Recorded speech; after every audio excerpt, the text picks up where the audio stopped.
Hello, good morning. How's everybody doing? Let me know if you would. You can hear me loud and clear. I think we're good to go. Just waiting to see. Where did the forgive me, I haven't been on this for a little while. Rob asked me to fill in. I gotta get re-familiar with everything that's here. There we go. Okay, awesome. Thank you, Sean. Well, welcome out. How's everybody's week so far? Hey, Richard. Hello, Don and Chris. Good morning. Good morning. Good to see you all. See if we can have a little fun today. Anybody have any good patterns they found recently?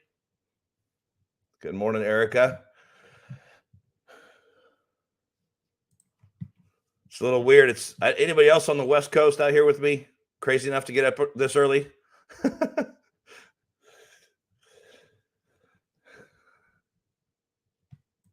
It's bright and early out here. So, well, any stocks y'all are looking at, I will start going through some of mine. You can see there's one. Well, that's just Alcoa, which is really weird because this charting shows that we had earnings on the 12th, but I just found out that hey, Richard, they actually did come out with earnings yesterday because Toss showed it on the 19th, and then this one showed that they came out with earnings, and with the big volume, it looked like they had come out with earnings. But so yeah, I don't know what the deal was with that. It was weird information, but be interesting to see what happens. IBM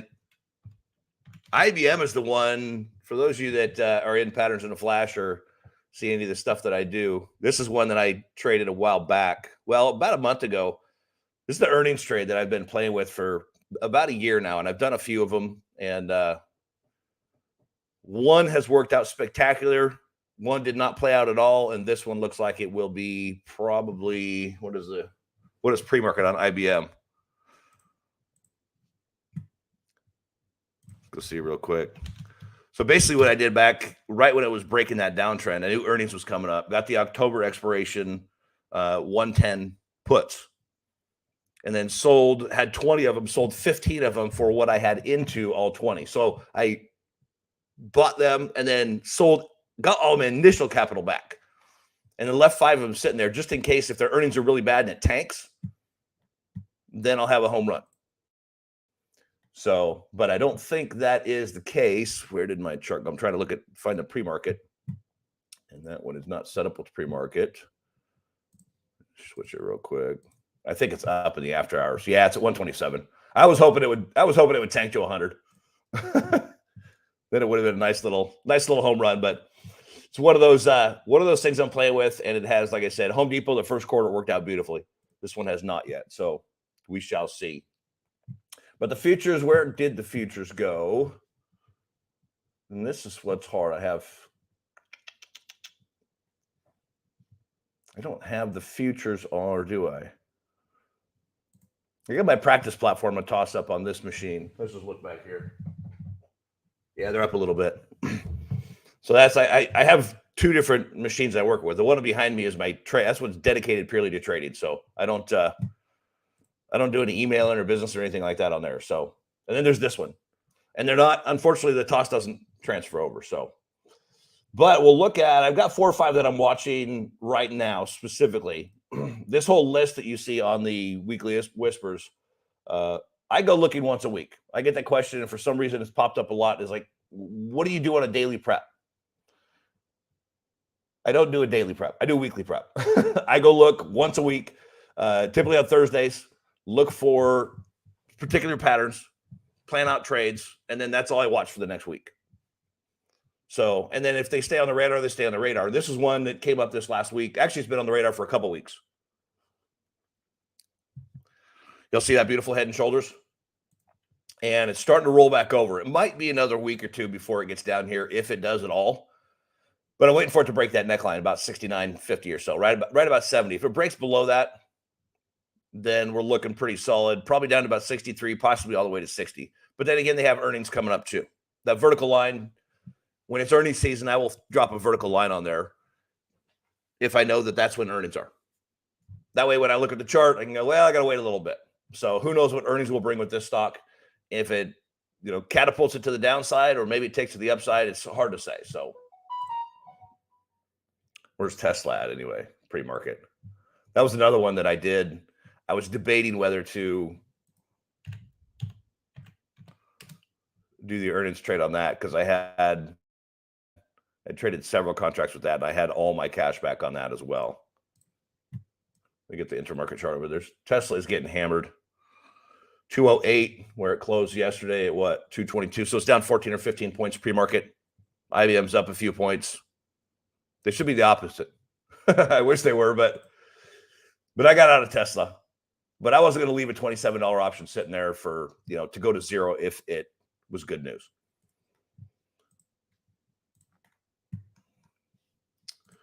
Y'all drop some ticker symbols if you want. I'm going to just keep going through what I'm looking at here. So here's another one. Fortinet. I can't remember what these guys do. And frankly, it doesn't matter to me. For those of you that don't know me, I just give me a ticker symbol and a chart and I'm good to go. That's all that we need. But we've got it's basically in a long downtrend, but we've got a descending triangle. This is a giant descending triangle that I'm looking at going, well, will it play out that big a one? Who knows? It'd be nice if it did, but I'll show you one that recently I did as well. And this was a pattern of the week several weeks ago.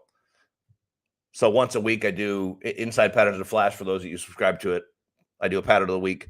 That vertical line right there, I should change this because now that I'm doing it with earnings too. But that vertical line is when I highlighted this descending triangle. And then it was just a week or two later when it triggered the order and we dropped from basically 90 down to 75 in just a few short weeks.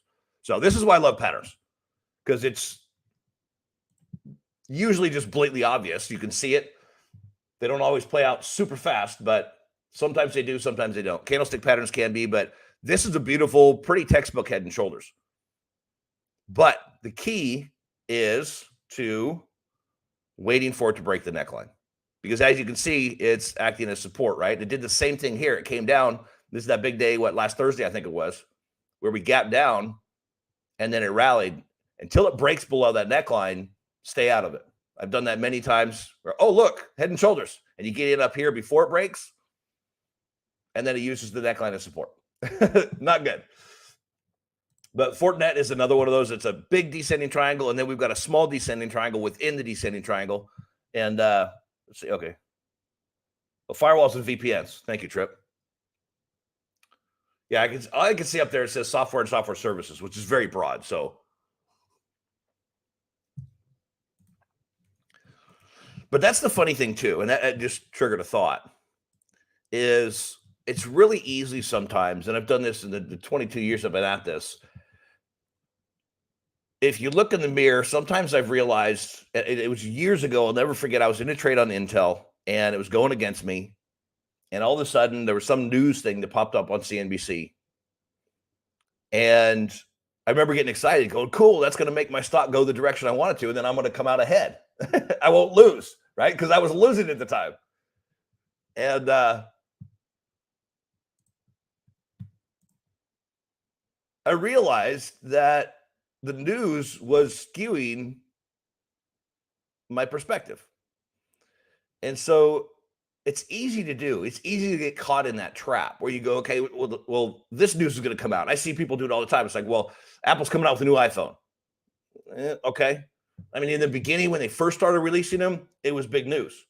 And it's become old news, right? People get worn out. It's like, okay, I don't care anymore. It's just a new iPhone. And now, actually, recently, Apple got beat up because it came out with the iPhone 14? I'm not an Apple guy, and nobody cared. And actually, they came out and said it's not really much different than the last one. So they keep doing these upgrades, but they're not significant enough changes for people to upgrade. And you add to that the inflation and the weakening economy, and people don't have as much disposable cash. They're not going to upgrade the phones. So, but this one, I'm actually considering, and you can see the trading plan I have in place here, which is a longer term, big picture trading plan. But what I'm looking at short term with it, tapping this trend line, if it continues, if it drops down below this low of yesterday, I'll probably nibble on it. I'll probably get just a small bearish position longer term, probably 4 to 6 months out. If you don't know me, that's the way I trade, right? I don't just dive in the pool. That's the way I started. It's the way a lot of people start, right? You just whole hog, 10 contracts, you're putting half your account into one trade. But I've learned over the years, and for me, especially from a mindset and managing your emotions perspective, by scaling, by getting into in little bits or getting out in little pieces, makes it significantly easier to manage your emotions while you're in the trade. So I might pick up 1 or 2 contracts if it breaks below there. And then if it comes down to 48, I'd probably pick up 2 or 3, maybe 5, depending on what they are. And then probably take some out at 48.20 at a profit. And then if it breaks 48.20, I'll reload the position. So if it breaks that level, now I'll add back to it. I've already got some profit, right? If it breaks it, great. I'm already in a profitable position.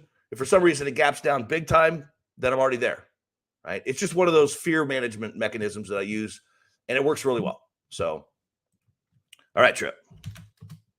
Didn't we already look at IBM? Oh, we did, but I was talking about the earnings thing. Can't you go in and short enough of this to drive it to like 100? So I would love nothing more to only have $0 invested into the trade and have it go and, bank $5,000 real quick overnight. The long-term picture on IBM, I mean, you can see we broke that trend. There's the weekly. That trend, which is not a really super solid trend. I mean, we've only got, well, do we have more than that? Yeah, I guess we do have interest. This is a weekly chart. So we do have a few more than just 2 hits. On a closing basis, you can only see 2. That one's not really, but this one pretty much hit it during the week and then bounced back up. So the trend is fairly solid, but it has broken it. So where IBM goes for here, it's at 128 after earnings. That's what it was pre-market, right?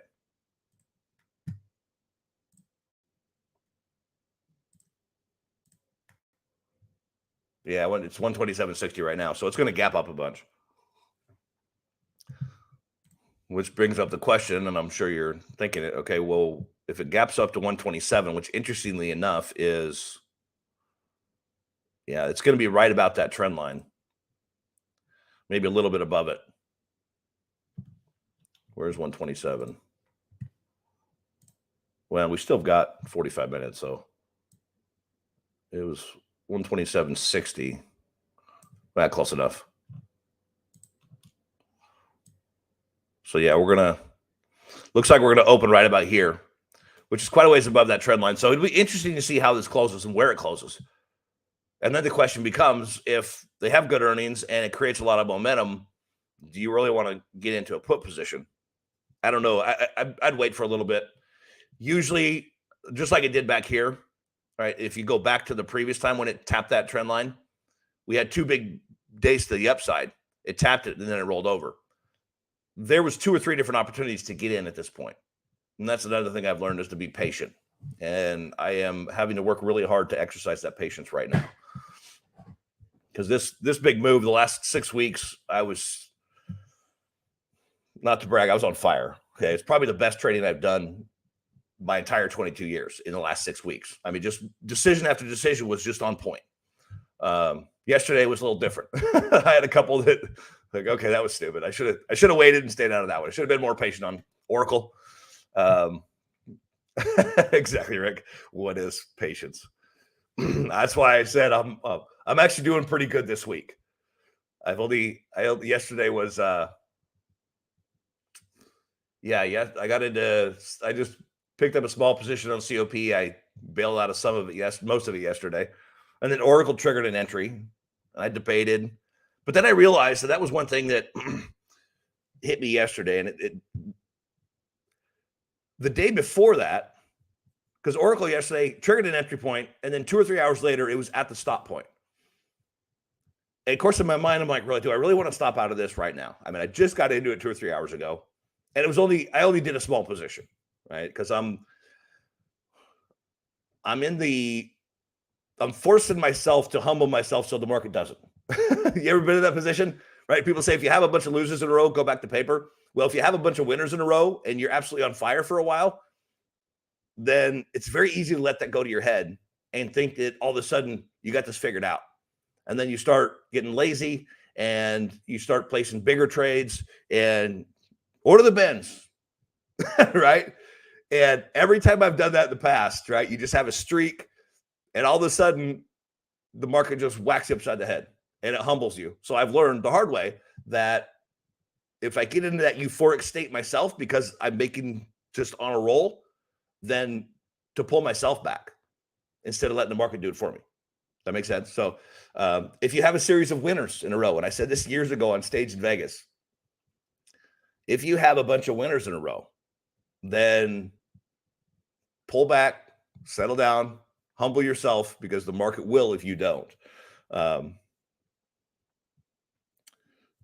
that true? 126.28 is the 0 line at the latest Fibonacci. So is that, forgive me, I know Rob's a huge fib guy, and I played with fibs years ago, and I don't know, they just didn't do it for me. So, and that's one thing I know a lot of people ask the question, well, which indicators do you use? Which this, which that? Find what works for you. That's why I tell everybody, find what works for you. If you like fibs and it works for you, use it. I like fibs. I just, for some reason, I didn't really get into them that big. And the funny thing is that Will, who's in Patterns in a Flash, and when I do the monthly class in there, a lot of times he'll do his fib analysis, I do my analysis, and we end up at the same spot. And that's one reason I tell people, use what works for you. Find what works for you. And if you love fibs, I know Rob does, and he uses them all the time. We were looking at charts the other day in a company meeting. Man, he went to a long term, and it was just fibs galore. And I was like, wow, that's crazy. But hey, if it works and you're making money with it, who cares, right? It does not matter. Oh, I'm a little, I find squirrels, okay? I'm a little ADD. Going back to the Oracle trade yesterday, I ended up stopping out of it, and it wasn't a big position anyway, so it wasn't that big of a deal. I think I lost $170, basically nothing. Because I debated back and forth. And then I reminded myself the day before I put a contingent order on NEM in the morning in the first hour or so, because it looked like it wanted to break north. And I think I had it at 42. Let's see, that's on the list. Yeah, I had it at see if I can make this bigger. Yeah, I had an order right at 42, looking at the intraday chart. And then just a few minutes, I saw it ticking up there and it got close. And for whatever reason, part of it was just a gut feeling. But then I went, you know what? I'm not that confident in this trade anymore. I'm going to pull it. So I canceled the order real quick. And about 2 minutes later, it popped up and hit 42. And it would have triggered my order. So I would have picked up some calls. And it wasn't a tiny position, but it wasn't huge either. And then about 2 minutes later, it dropped back below 42. And the rest of the day, it trailed south. And then you see what happened yesterday. So yesterday with Oracle, as I was sitting there kind of flustered, because here it is, I just got in, and 2 or 3 hours later, I already hit my stop, and now I'm upside down $150, $200. And then I remembered the day before and the good decision I made on NEM. And I think it's wise to get to that place where you learn to make good decisions. Forget about all the noise and all the other junk. And I realized that not only do I need to remind myself that the day before I made a good decision, but the previous 6 weeks, most of my decisions were really good and worked out really well. And as long as you're making good decisions, and the thing with Oracle is I'm thinking back, I'm going, I should have stayed out of that. Woulda, shoulda, coulda, right? It's a deadly syndrome. I should have stayed out of Oracle. Would have saved me a couple $100. But I didn't. And then I went, okay, now that I'm here, what's the best decision moving forward? I can't do anything about the decision I made 2 hours ago. I'm upside down $150, $170. I can't do anything about that. I'm at the stop. Do I stop out or not? What's the best decision right now? So, and it's easy to go back and focus on the past and say, well, I shouldn't have done that. But what do you do now? And maybe the best thing to do is take the $170 loss and move on. Because tomorrow, just like with NEM, if I would have gotten in yesterday, I would have been down even more. I probably would have lost $500 to $1,000 on this thing. I think it was just 5 contracts. So again, not a monster trade, but I've like I said, I've pulled myself in. So I'm doing smaller trades if I'm getting into anything at all. But I got you, Trip. I was wondering if that's what you were meaning. The 125 to 127 area. Yeah.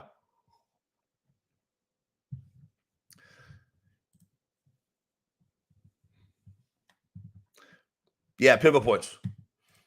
Again, that's what's funny too. Let's look at some other ones here real quick that I've got because yeah, we've only got about 10 minutes left. Lithium. This is another one, and here's one ahead and shoulders that worked out beautifully. And this is one. This was a pattern of the week as well. And I know Will jumped on it, but it was kind of wild and crazy there for a day. But this is the beauty of patterns, right? You got a left shoulder, a head, a right shoulder. It breaks down just barely, but then comes back up and literally closes on the neckline and just bleeds from there for 3 days.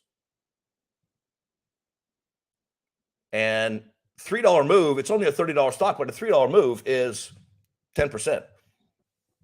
And considering the leverage with options, you're typically getting about 10% move in the option for every 1% of the stock. So if you get a 10% move in the stock, you're going to get about 100% move in the option.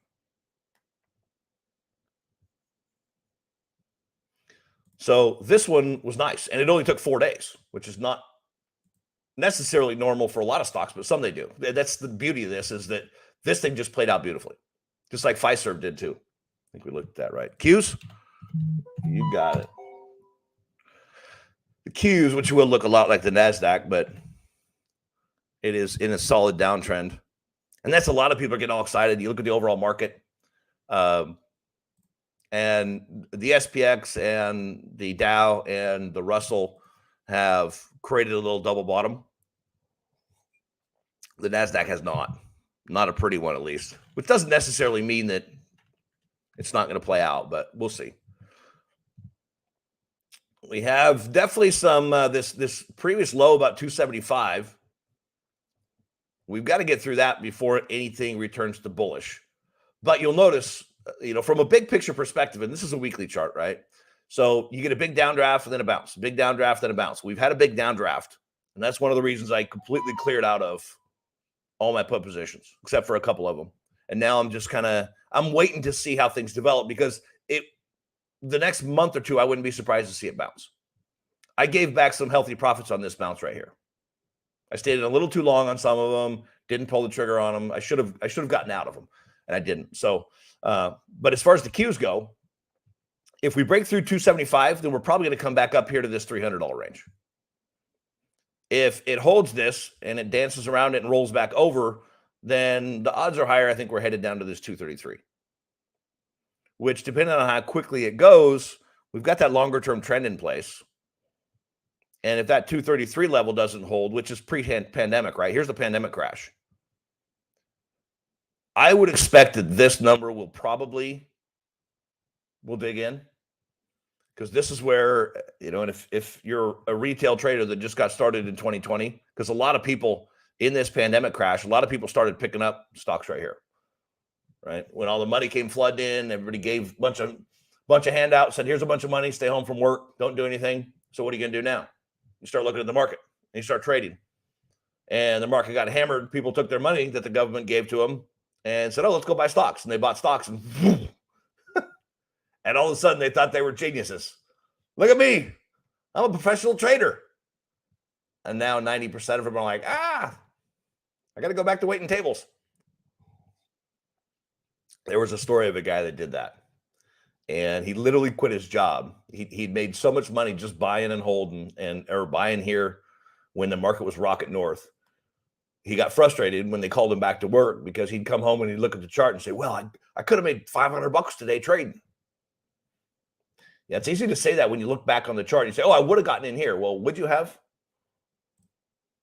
I mean, if you've traded a little bit, if you watched intraday charts and you pulled the trigger on trades, it's easy to say that once it's already done. But when the bullets are flying and you're looking at the chart actually live and in person, you're going, it's a whole different ballgame.